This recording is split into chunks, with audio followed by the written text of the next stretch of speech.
एक बार की बात है, एक शहर में एक भिखारी रहा करता था जो भीख मांगकर अपनी गुजर बसर किया करता था। लेकिन वो हमेशा अपने आप को एक बात कहा करता था कि एक दिन मैं बहुत बड़ा आदमी बनूंगा, मेरे पास अपना बिजनेस होगा, गाड़ियां होंगी, बैंक बैलेंस होगा, अच्छा घर होगा, परिवार होगा। वो हमेशा अपने आप को इस बात को कहा करता था। और ऐसा हुआ कि एक दिन उसे भीख में कुछ भी नहीं मिला, यहाँ तक कि उसके खाने के लिए भी उसे किसी ने कुछ नहीं दिया और रात को वो ऐसे ही सो गया। अगले दिन फिर उसने भीख मांगना शुरू किया और किसी ने उसे भीख नहीं दी। तभी वहां से एक पादरी साहब गुजर रहे थे और उसने पादरी साहब को देखा और उनके पीछे पीछे हो लिया और उनसे कहा, क्या आप मेरे लिए कुछ भोजन की व्यवस्था कर सकते हैं? मैं 2 दिन से भूखा हूँ, मैंने कुछ नहीं खाया। पादरी साहब ने उससे देखा और उससे कहा कि हाँ, मैं तुम्हें खिला सकता हूँ, लेकिन तुम हट्टे कट्टे इंसान हो, तुम कुछ कमा कर क्यों नहीं खाते? उसने कहा कि पादरी साहब, एक दिन मैं बहुत बड़ा आदमी बनूंगा, मेरे पास नौकर चाकर होंगे, अच्छा बिजनेस होगा, बैंक बैलेंस होगा और मैं बहुत ज्यादा जो है अमीर बन जाऊंगा। पादरी साहब ने उसकी तरफ देखा और मुस्कुरा दिए और उससे कहा कि क्या तू मेरे घर चल सकता है? उसने कहा कि मैं आपके घर कैसे जा सकता हूँ, मैं तो ना नहाया ना धोया, कितने दिन से मेरा शरीर जो है, मेरे कपड़े जो है वो बहुत गंदे हो गए हैं और मेरे शरीर से जो है बदबू आती है, मैं आपके घर कैसे जा सकता हूँ? पादरी साहब ने उससे कहा कि तुझे मेरे घर चलना होगा और पादरी साहब ने उसको अच्छे कपड़े दिए, खिलाया पिलाया और उससे पूछा कि क्या तुम मुझे बता सकते हो कि तुम बड़े आदमी कैसे बनोगे? मैं सैमसन मसीह एक बार फिर से आप सभी का स्वागत करता हूं आज के इस खूबसूरत और मुबारक दिन में। आप सबको खुशामदीद कहता हूं, जय मसीह की कहता हूं।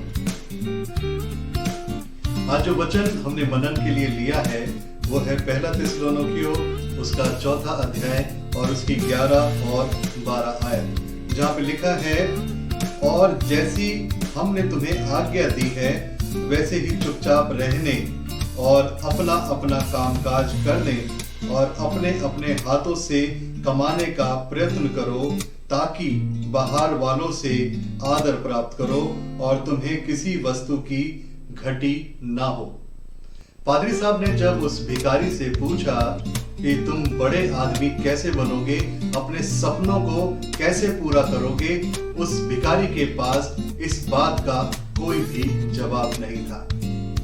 कई बार मैं और आप भी ऐसे ही उम्मीद, ऐसे ही सपने अपने आप से लगाए बैठे हैं। हम जानते हैं कि आज हमारा जो है वो दुख में है, तकलीफ में है, परेशानी के अंदर है और बीमारियों में है और हम उम्मीद लगाकर बैठे हैं कि कल हमारा जो है वो अच्छा होगा, कल हमारे पास जो है घर होगा, अच्छे पैसे होंगे, हमारे बच्चे अच्छी तरीके से पढ़ लिख जाएंगे, उनकी शादी ब्याह हो जाएगी, हम जो है दुख से, तकलीफ से, बीमारियों से छूट जाएंगे। क्या ये संभव है कि जब हमारा आज जो है दुख से, तकलीफ से, परेशानियों से भरा हुआ है, कल हम जो है एक सुखद भविष्य की कल्पना कर रहे हैं? कैसे हम एक सुखद भविष्य की कल्पना कर सकते हैं? क्या ये संभव है कि मैंने आज एक बीज नहीं लगाया और कल मैं फसल और फल की उम्मीद करता हूं? आज मैंने एक ईंट नहीं लगाई और कल को मैं एक बड़ी इमारत की कल्पना करता हूं? क्या ये संभव है? इसीलिए प्रेरित भी हमको इस बात को कहते हैं कि हमें क्या करना है, अपना अपना कामकाज करना है, अपने अपने हाथों से कमाने का प्रयत्न करना है।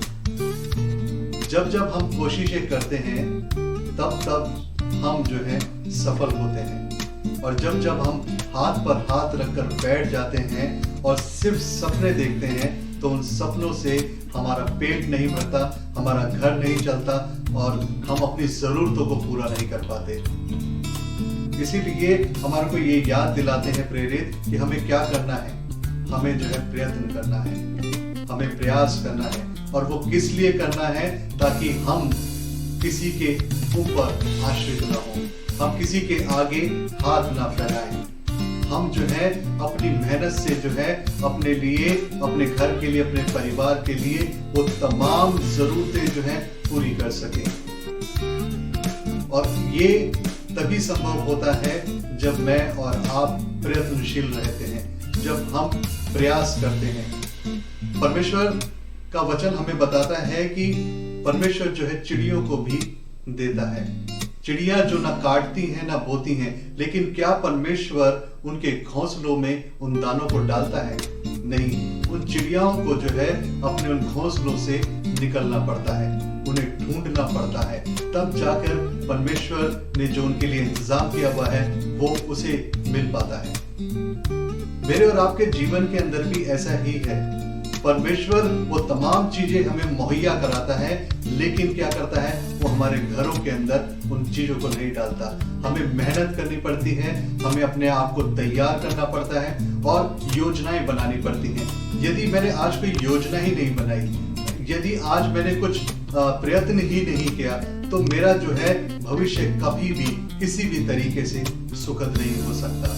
इसीलिए मुझे और आपको क्या करना है, प्रयास करना है, अपने आप को बदलने का, अपनी सोच को बदलने का, अपनी समझ को बदलने का और दूसरों पर जो है आश्रित ना होने का।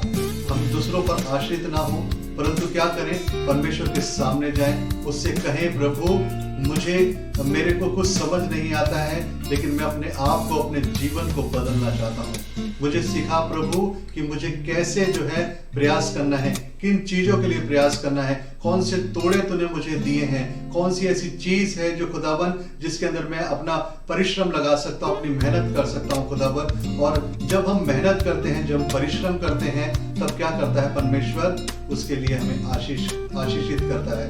वो परमेश्वर अपनी वो करुणा हम पर भेजता है और हम क्या होते हैं, हम फलवंत होते हैं। लेकिन हम फलवंत कब तक नहीं होते, जब तक हम प्रयास नहीं करते। परमेश्वर ने अपने तमाम भविष्यवक्ताओं को भी क्या किया, आज्ञाएं दी, और उन भविष्यवक्ताओं ने क्या किया, उन आज्ञाओं का पालन किया। तभी परमेश्वर ने उनको क्या किया, उनको जो है ऊंचा स्थान दिया, ताकि मैं और आप उनका आदर करें, सम्मान करें। परमेश्वर आज मुझसे और आपसे भी यही चाहता है कि हम जो है प्रयत्न करें, हम हाथ पर हाथ रखकर ना बैठें, ऐसे सपने ना देखें जिनके लिए हम कोई प्रयास ही नहीं कर रहे, जिनको हम पूर्ण होता हुआ अपने जीवन के अंदर देखना ही नहीं चाहते। हम सिर्फ वो सपने सिर्फ सपनों की तरह देख रहे हैं, जैसे हम रात को सोते हुए सपने देखते हैं और सुबह वो सपने जो है खत्म हो जाते हैं। क्या हम उसी तरह के सपने देख रहे हैं? अगर हम सचमुच में चाहते हैं कि हमारा भविष्य जो है कल सुखद हो, तो हमें उसके लिए आज ही प्रयास करना होगा। आइए हम प्रार्थना करें।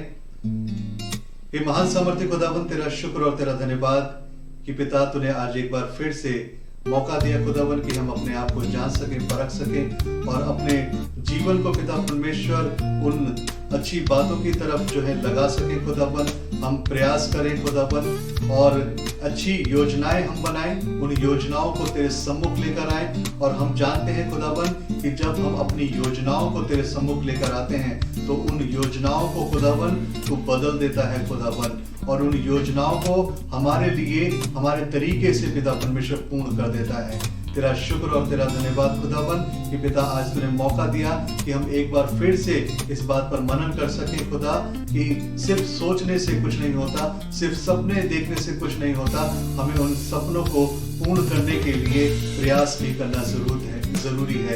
और तू नहीं चाहता खुदावन कि हम किसी मनुष्य पर आश्रित रहें, हम किसी को जो है किसी की तरफ जो है उम्मीद लगाए बैठे रहें कि उस व्यक्ति के द्वारा जो है हमारा घर, हमारा परिवार चलेगा।